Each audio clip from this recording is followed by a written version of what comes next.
What had happened was, I woke up to no hot water the other day. So your girl had to wait to take a shower until later in the day when it got fixed. But it did get fixed. One of the questions that we get asked a lot is about RV maintenance. And let me just tell you, last week, we had a lot of RV maintenance to do.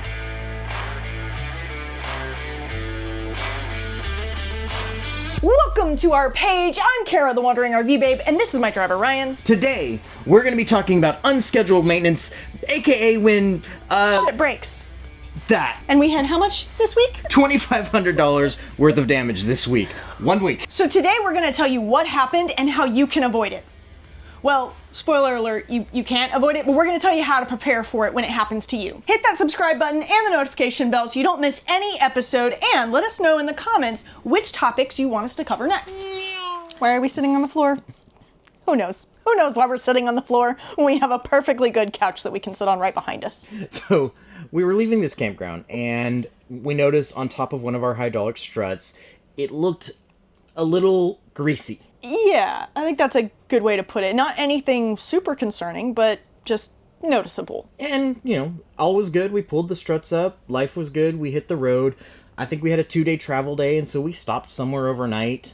And the problem started when we left the overnight stop the next morning. Yeah, so no issues up to that point. The hydraulics worked just fine. No big deal. And then we get to the first stop, which was a gas stop. We just went to go fill up and top off on diesel. And as we're pulling out of the diesel stop, I noticed that that strut was about halfway down. It wasn't actually touching the road, but it was getting pretty close, and it was kind of just starting to inch down more and more and more. Now, for the record, that night before, we did have to kind of get ourselves really, in a weird situation, and there was a divot right where that strut went down, and so it had kind of overextended, but we already saw the signs of the leak when we left the previous one. Then all of a sudden now the strut's coming down while we're driving.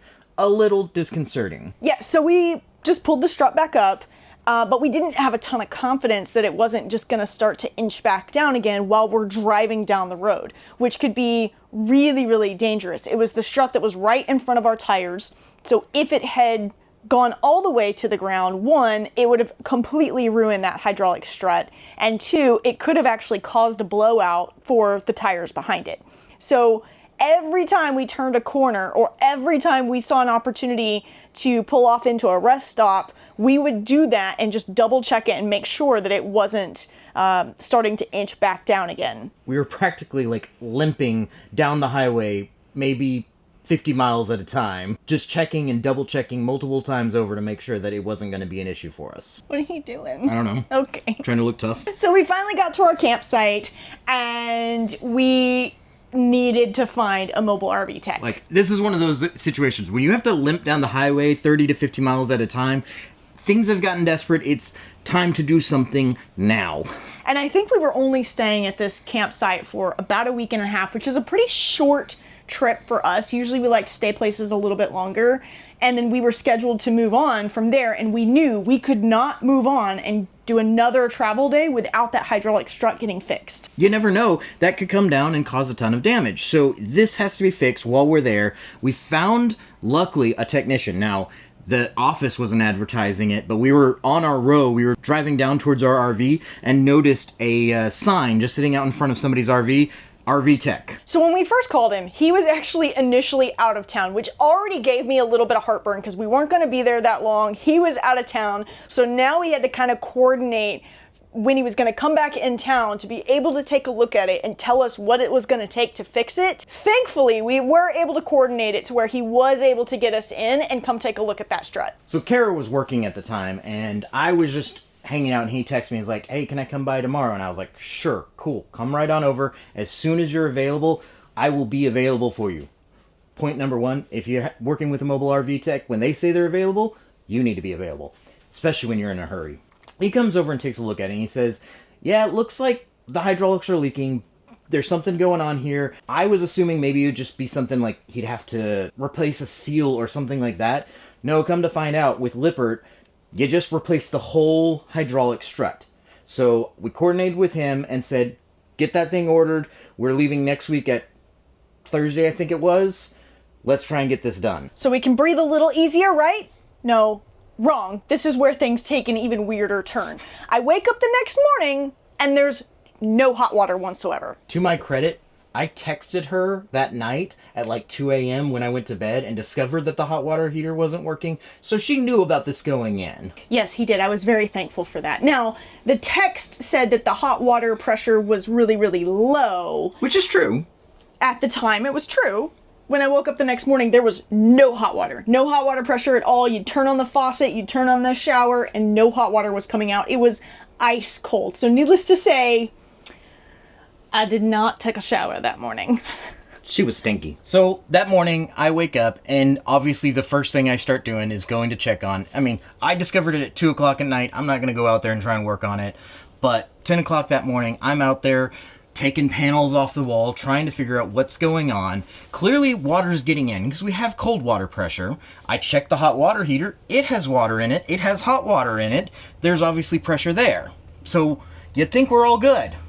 Not. But thankfully, as he was troubleshooting, the RV tech came back over to get the part number so he could order the hydraulic strut and offered to lend a hand. So I basically just ran through all the diagnoses that I'd already done, kind of walked him through everything that I'd already tested, and he points out, after phoning a friend, that there's a check valve on the outside of the hot water heater, which totally makes sense. So if you have a hot water heater, how it works, at least with our fifth wheel that has a manifold on it, when you turn the hot water off, like you bypass the hot water heater, it doesn't stop the hot water lines from being filled. It just stops hot water from flowing into the hot water heater, which takes the pressure off this check valve, and then your regular water can flow through and it pushes against the check valve, but it can't get into the hot water heater. So that's how the manifold works. Well, when that check valve is blocked, or in this case, damaged, it either stays open or stays closed when it's not supposed to. It was closed. Luckily, this was just a little cheap $20 part, but what I will say is it looked a lot nicer than the one that came off of it. The old one was made of plastic and, well, broken. We pulled it off and the spring and everything was clearly showing that it was not pushing to where it was supposed to push, and the new one was made of metal. The stopper was still made of plastic, but the actual device was made of metal, and the spring was really nice, and it had a nice little satisfying clink when it opened and closed. So hopefully that means this check valve is going to last a long time, fingers crossed. Now this damage could happen from a piece of debris getting in, or just wearing out over time. Who knows? It's hard to say, but it's one of those things to keep in mind. I didn't realize there was a check valve there. I didn't quite understand how the hot water bypass worked on the manifold, so this was a great learning experience for me. So I now know one more piece of information about our water, and he taught me, walked it through with me. We replaced it. He didn't have any of his tools with him because he had just been coming over to, take a picture of a part number, and so we were able to just use some of the tools I had. We were able to get it replaced, and he was like, I'll just run to the store and go grab it for you, and, let's just call it a day. And thumbs up. We got that part fixed.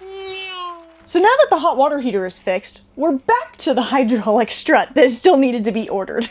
Yeah, it's Monday. He just got the part number. We fixed the hot water heater, and then he calls up Lippard, and Lippard's like, we do have the part available, and we can overnight it. Apparently they didn't give him the overnight price. He comes to talk to me. We're leaving on Thursday. So I was like, okay, so it's Monday. They won't ship it out until Tuesday morning. If it comes overnight, that means it arrives on Wednesday sometime. We get the part installed, and then we leave on Thursday. That all sounds great in theory, but you never know. So my first thought is, well, what happens if we need to stay an extra day? So, time to call the campground. Yeah, most campgrounds, if they can, they will accommodate you if at all possible. This one did not. They were fairly rude on the phone and just kind of said like, hey, we have somebody coming in your spot on Thursday. We maybe have another spot, but we're not sure. And if something happened, then you're just going to have to call a tow truck to come and move your camper. Not super helpful. Honestly, at that point in time, my biggest concern was with the fact that it had dropped down while driving. We'd seen the hydraulic fluid leaking. It's already been almost over a week or so since we first started to notice all of this. Is the strut even going to come back up? Are we going to be able to move should we need to, if it doesn't arrive in time. And we get it. They have to do their own business. We understand that sometimes reservations can be really tight, but there were quite a few open spots at this particular campground. And, you know, I get it. If you can't accommodate us, you can't accommodate us. But at least have that conversation with us, and they just really weren't willing to do it. Sometimes that happens with RV life too. But thankfully, we didn't have to use plan D, E, F, whatever plan we were on at this point, we did not have to use it because everything else went smoothly. Yes, we got the part in. He told me it was only going to be like an hour or two install. It was 3 hours, no big deal. Maybe 2 hours, 15 minutes, I think, is what we ended up finally coming to. No big deal. He charges by the quarter hour. He has his hourly rate, charged by the quarter hour, and all was well. I mean, I think in the end, I don't remember how much we ended up spending, but it was, over $1,000, close to $2,000. Plus, we also had the hot water heater, all that combined.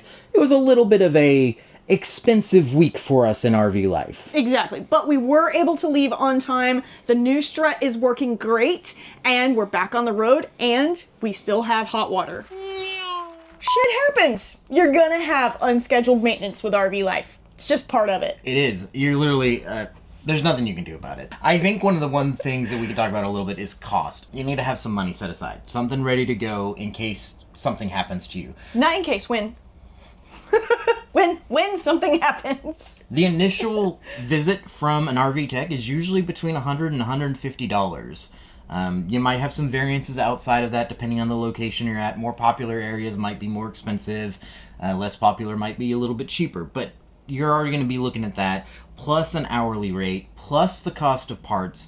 Honestly, if I were you, just my 2 cents, I'd have at least $5,000-$6,000 set aside, if not $10,000 set aside, in case something happens. Because, like with us, we may not have been able to move, so if something happens and you need to get the work done, you might be stuck wherever you're at. You might be, if you're a full-timer like us, you're just stuck.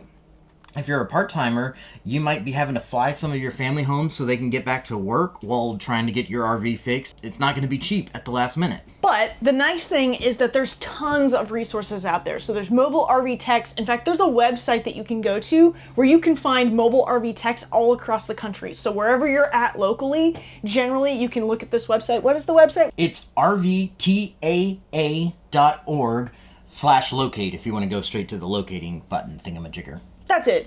Or sometimes you can even just go to the campground office and ask them. They will know of people in the area who can come and help you out. But in this case, they didn't, so... In this case, they didn't. We just happened to find one. And the nice thing that we've found, at least with RV techs, whether mobile RV techs or ones that are at a service station or dealership, is they are incredibly friendly and they love to teach RV owners. Yeah, I mean, anything that you can absorb, like if you've got any skill set whatsoever, be there, just be an extra pair of eyes, maybe even be an extra pair of hands, just handing tools as they need so you can learn what's going on and learn what you might be capable of doing. The hydraulic strut is something a lot of people would be absolutely capable of replacing themselves if you've got all the right tools. And that's another point, maybe, is have some tools. You don't know what all you're going to need. I don't know what all you're going to need, but having tools and buying tools when you need them and keeping them with you is going to make it a lot easier to just troubleshoot and do a lot of the work yourself. Hey friends, thanks for watching. Subscribe and hit that notification bell so you don't miss any episodes. And if you have any crazy RV maintenance horror stories, tell us in the comments below. Thanks, guys. Bye.